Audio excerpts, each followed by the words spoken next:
Hey, what's up guys? In this video we're going to solve a coding interview problem. Reverse words in a string.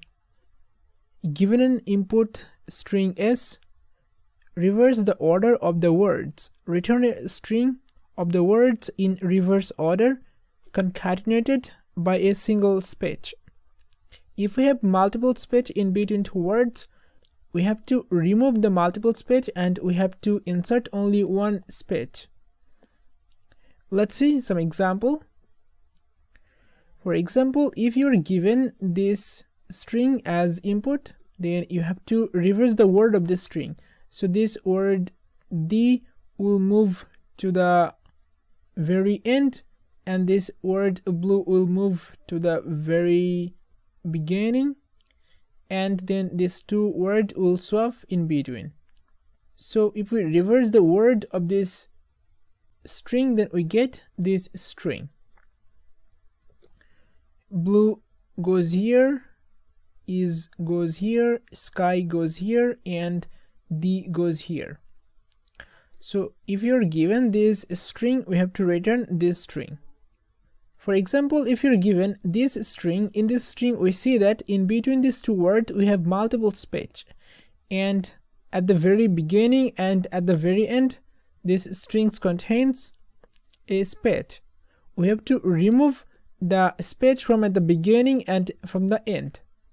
And in the reverse word strings, we should have only one space in between each words. So if we reverse the words of these strings, we get these strings. Example goes here, good goes here, and A goes here. And we see that there is no outer space for this string, and in between these two word example and good we have only one space. So if we're given this string, we have to return this string. Now let's see how we can solve this problem. Now I'm going to go through the intuition. To solve this problem, we're going to use two-pointer approach. To solve this problem, we're going to use two-pointer. First, I'm going to declare a pointer I that will point to the last character to the string, and it can point to an empty space character. Then what we're going to do, we're going to move I to the left. When we found I is pointing to a character, we will initialize another pointer j to that character. Since I directly is pointing to a character, so we're going to initialize j pointer to this character.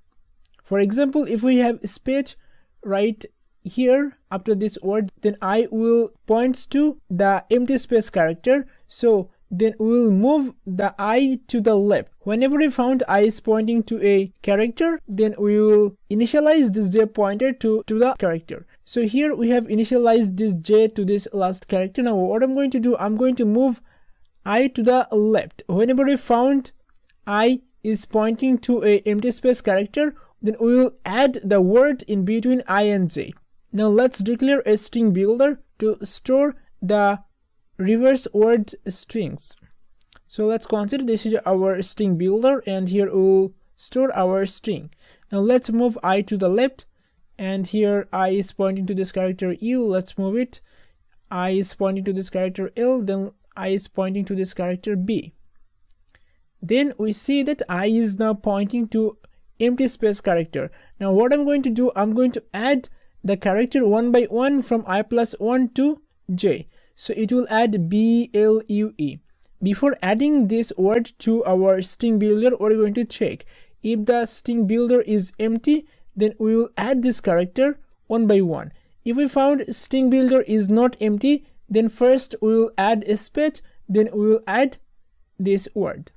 Initially we have our string builder empty, so let's add this word to our string builder using a loop one by one. That means character by character. So if we do a loop in between I and j, we get this word blue.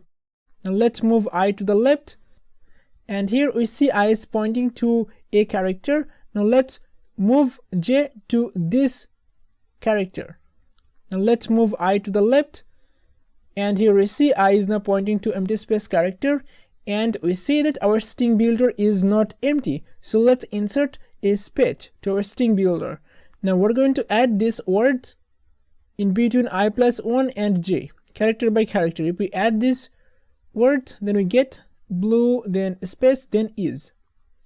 Now let's move I to the left. I is pointing to this character y, so let's move j to this character.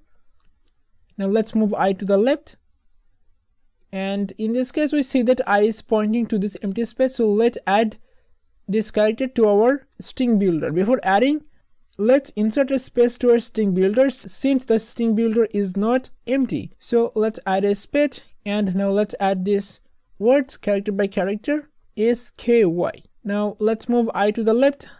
Now I is pointing to this character e, so we're going to move j to this character e. Now let's move I to the left. Again, let's move I to the left again. Now we see we're out of the string boundary. So in this case, what we're going to do, we're going to add a space to our string builder. Then we're going to add this word to our string builder, character by character, from I+1 to j. So we get this string. And this is how we can reverse words in a strings. For this input, we have to return this string. Blue is sky da. For the input, the sky is blue. Now if we tweak this string a little bit, then let's see.